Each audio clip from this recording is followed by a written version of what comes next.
তো রাখি বন্ধনের দিন সকাল সকাল ঘুম থেকে উঠে স্নান করে আমি রেডি হয়ে নিলাম। তারপর এদিকে এসে দেখি মা আর বোন মিলে আরতির থালিটা সাজাচ্ছে, মানে ডেকোরেশন করছিল। দেন এই যে আমার বোন এদিকে মিষ্টি নিয়ে আসছে। তারপর এই যে দেখো আমার দাদা হাফ প্যান্ট পরে দাঁড়িয়ে আছে, হাফ প্যান্ট পরে দাদা রাখি পরবে, তো এটা নিয়ে সবাই মজা করছে।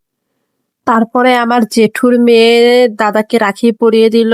আমার জেঠুর মেয়ে এন্ড পিসির মেয়ে ওরা দুজনই শ্বশুর বাড়ি থেকে এসেছিল, তো ওরা একটু তাড়াতাড়ি করছিল। এই যে জেঠুর মেয়ে পরিয়ে দেওয়ার পরে আমার পিসির মেয়ে পরিয়ে দিচ্ছিল।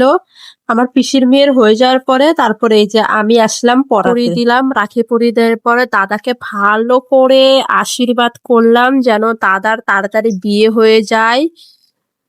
দাদার বয়স অনেকই হয়ে গেল, কিন্তু দাদার এখনো বিয়ে হয়নি। আমরা চাই এই বছরের মধ্যেই আমার দাদার বিয়ে হয়ে যাক। দেন এই যে ভালো করে দাদাকে আরতি থালা দিয়ে আশীর্বাদ দিয়ে মিষ্টিটা আমি খাইয়ে তারপরে দিলাম দাদা। আমারও হয়ে যাওয়ার পরে আবার বোনগুলো দিয়ে দিয়েছিল, বাস এইভাবেই আমাদের রাখি দিনটা কেটে গেছে।